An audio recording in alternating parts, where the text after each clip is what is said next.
What's up peeps, how's it going? Toofty here.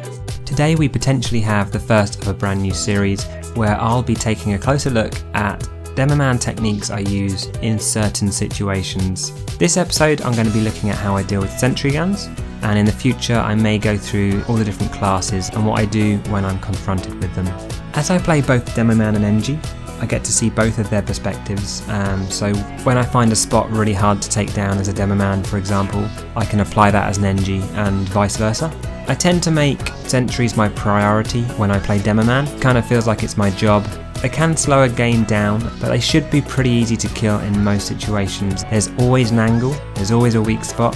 The only tricky thing is when the other team's doing a really good job of supporting and protecting that sentry gun. That's when it gets a little bit tricky. Anyway, thanks for watching and I hope you enjoy.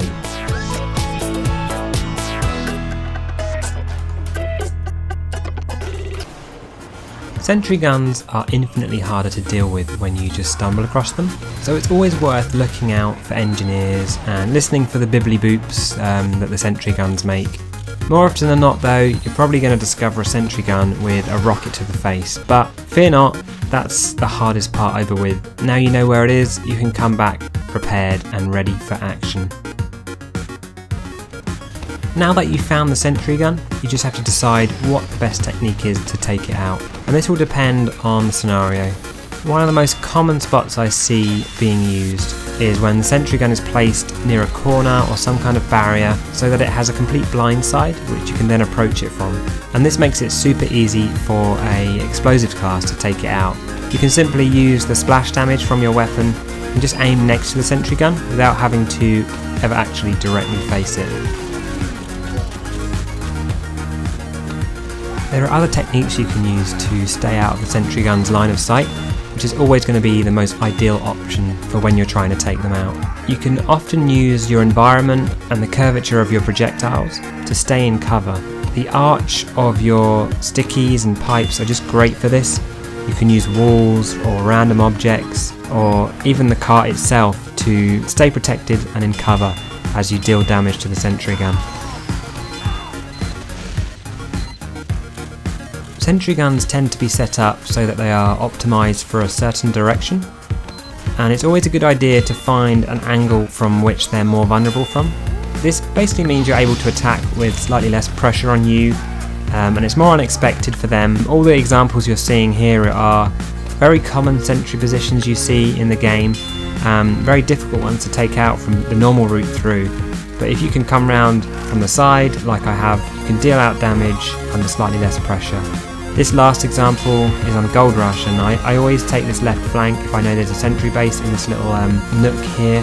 Most of the pressure will be focused down by the cart, but if you can get around there without anyone really noticing, you can get those few extra seconds to take out that base.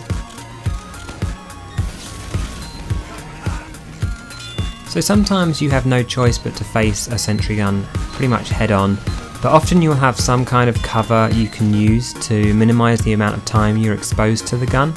So in this case you can use a pretty simple strafing technique just to fire at the gun and take cover going backwards and forwards, and if you do this quick enough the sentry gun doesn't really have a good chance to react and fire back, so you're able to take it out without taking on much damage yourself. So in these examples, as soon as I see one around a corner, I pop out, shoot a sticky or a pipe, and then pop back in cover and just keep doing that until the gun's been taken out. When dealing with a sentry gun and it's kind of outside of your range, then I always find pipes to be the most ideal choice for attack. You can quickly fire these at a pretty decent range, and if you're not spot on with your aim, the rollers will still deal out damage.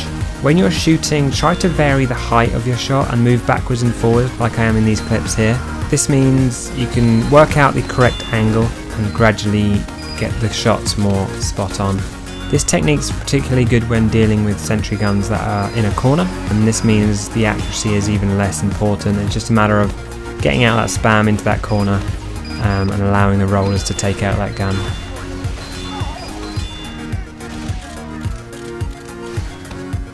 When you're doing this and using some of the other techniques as well, it's sometimes a good idea to protect yourself with a kind of barrier of stickies kind of control the area a little bit. This will hopefully deter any enemies around from attacking you, and just give you those extra precious few seconds to really get that shot right. This is really useful when the situation's quite pressured and there's a lot of enemies about, and you're trying to take out that gun, but you're worried a scout or something's going to come up and shoot you, or maybe the engineer themselves. Just put a few stickies down in front of you and that will deter them and maybe even help you take them out.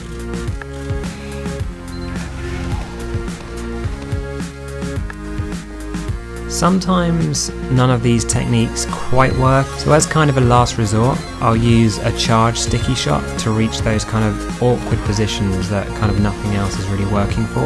Often this is useful when there's a low ceiling. This means the tall path of your pipe won't be working so well, it'll hit the ceiling and bounce off. So by using a charged sticky shot, you get more of a powerful and direct projectile path. They can go a longer distance in a kind of a straighter line. In this example here, it was difficult to take out that sentry gun. It was on the edge as well, so any rollers were just falling off, and I couldn't quite get those direct hits because of the ceiling, so I ended up charging up some shots, and that kind of helped me take it out.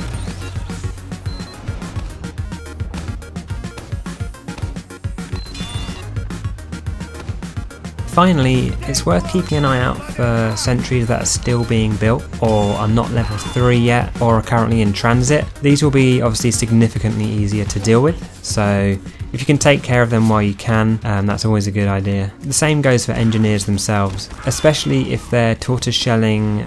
If you can take them out, it's going to make your life a lot easier.